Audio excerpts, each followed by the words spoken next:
ರಾಜ್ಯದಲ್ಲಿ ಮತ್ತೆ ಧಾರ್ಮಿಕ ಸಂಘರ್ಷವನ್ನ ಕದಡುವಂತಹ ಒಂದು ಪ್ರಯತ್ನ ಏನಾದರೂ ನಡೀತಾ ಇದೆಯಾ ಅನ್ನುವಂತಹ ಪ್ರಶ್ನೆ ಎದುರಾಗ್ತಾ ಇದೆ.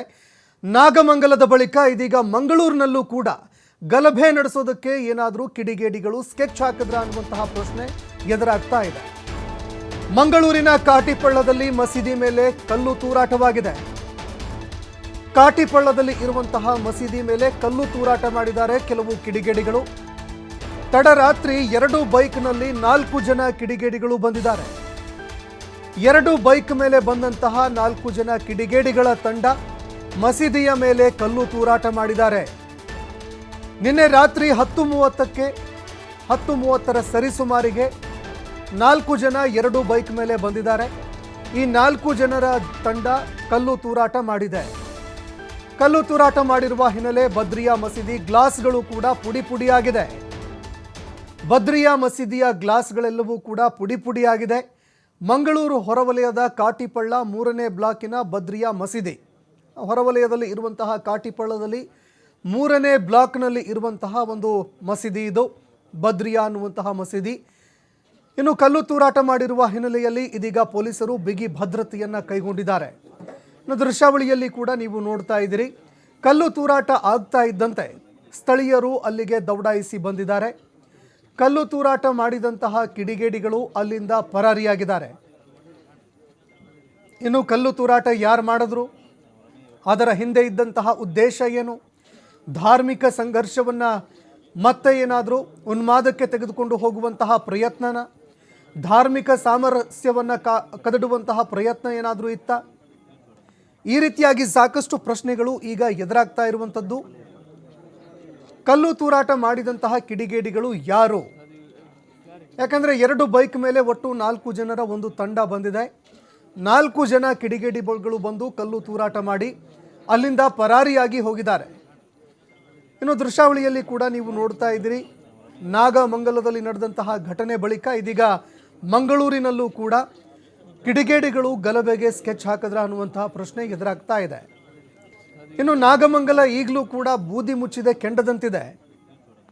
ಯಾಕಂದರೆ ಒಂದು ಕಲ್ಲು ತೂರಾಟದ ಘಟನೆ, ಗಣಪತಿಯ ಮೆರವಣಿಗೆ ಸಂದರ್ಭದಲ್ಲಿ ನಡೆದಂತಹ ಒಂದು ಕಲ್ಲು ತೂರಾಟದ ಘಟನೆ, ಇಡೀ ನಾಗಮಂಗಲ ಹೊತ್ತಿ ಉರಿದಿತ್ತು ಈ ಘಟನೆಗೆ. ಇದಾದ ಬಳಿಕ ಮತ್ತೆ ಮಂಗಳೂರಿನಲ್ಲಿ ಅದೇ ರೀತಿಯಾದಂತಹ ಒಂದು ಘಟನೆ ಏನಾದರೂ ಮಾಡೋದಕ್ಕೆ ಅಂತ ಸ್ಕೆಚ್ ಏನಾದರೂ ಹಾಕಿದ್ರ ಅನ್ನುವಂತಹ ಪ್ರಶ್ನೆ ಎದುರಾಗ್ತಾ ಇರುವಂಥದ್ದು. ಸದ್ಯ ಈ ಒಂದು ಘಟನೆ ಅಂದರೆ ಕಲ್ಲು ತೂರಾಟದ ಒಂದು ಮಾಹಿತಿ ಪೊಲೀಸ್ ಅಧಿಕಾರಿಗಳಿಗೆ ತಿಳಿತಾ ಇದ್ದಂತೆ ಇಡೀ ನಗರದಾದ್ಯಂತ ಒಂದು ಬಿಗಿ ಭದ್ರತೆಯನ್ನು ಕೈಗೊಳ್ಳುವಂತಹ ಕೆಲಸವನ್ನು ಮಾಡಿದ್ದಾರೆ.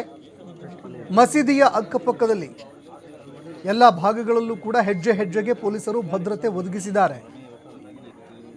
ಮಂಗಳೂರು ಹೊರವಲಯದ ಕಾಟಿಪಳ್ಳ 3ನೇ ಬ್ಲಾಕ್ನಲ್ಲಿ ಇರುವಂತಹ ಬದ್ರಿಯಾ ಮಸೀದಿ ಮೇಲೆ ಕಲ್ಲು ತೂರಾಟ ನಡೆದಿದೆ.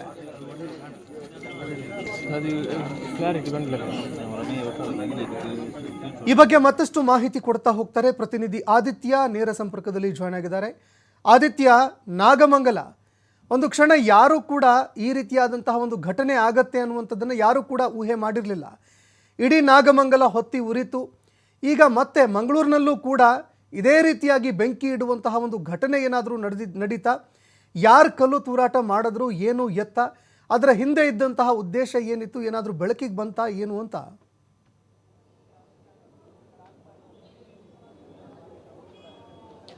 ಸಂತೋಷ, ನಿಜವಾಗ್ಲೂ ನಾಗಮಂಗಲದಲ್ಲಿ ಹೊತ್ತಿಕೊಂಡಂತಹ ಕಿಚ್ಚು ಮಂಗಳೂರಿಗೂ ಕೂಡ ವ್ಯಾಪಿಸಿದೆ. ಮಂಗಳೂರಲ್ಲೂ ಕೂಡ ಒಂದು ಉದ್ವಿಗ್ನತೆ ಅನ್ನುವಂಥದ್ದು ನಿರ್ಮಾಣ ಆಗಿದೆ.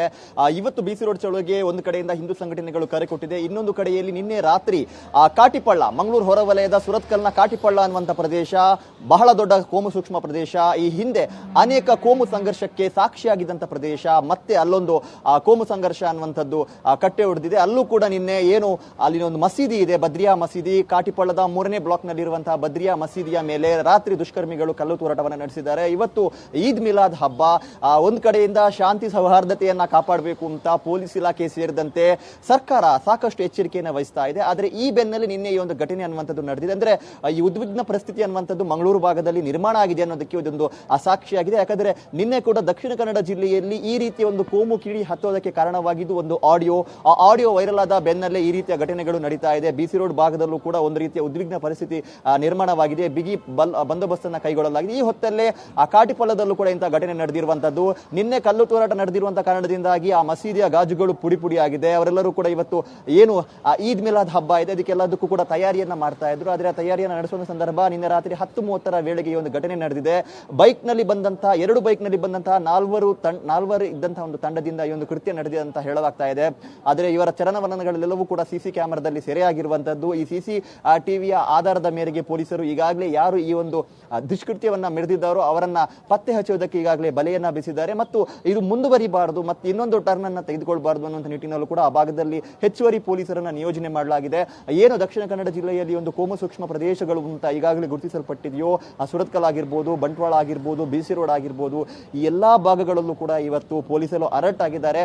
ಈದ್ ಮಿಲಾದ್ನ ಮೆರವಣಿಗೆ ಸಾಗುವಂತಹ ಕೂಡ ಒಂದು ಸನ್ನಿವೇಶಗಳು ನಿರ್ಮಾಣವಾಗುತ್ತೆ. ಹಾಗಾಗಿ ಸನ್ನಿವೇಶಗಳು ನಿರ್ಮಾಣದ ಸಂದರ್ಭದಲ್ಲಿ ಯಾವುದೇ ರೀತಿ ಅಹಿತಕರ ಘಟನೆಗಳಿಗೆ ಆಸ್ಪದವನ್ನ ಕೊಡಬಾರದು ಅನ್ನುವಂಥ ನಿಟ್ಟಿನಲ್ಲಿ ಎಲ್ಲ ಕಡೆಗಳಿಗೂ ಕೂಡ ಬಿಗಿ ಪೊಲೀಸ್ ಬಂದೋಬಸ್ತ್ ಅನ್ನು ನಿಯೋಜನೆ ಮಾಡಲಾಗಿದೆ. ಸಂತೋಷ್, ಧನ್ಯವಾದಗಳು ಆದಿತ್ಯ ನಿಮ್ಮೆಲ್ಲ ಮಾಹಿತಿಗೆ. ಕ್ಲಾರಿಟಿ ಬಂದಿಲ್ಲ.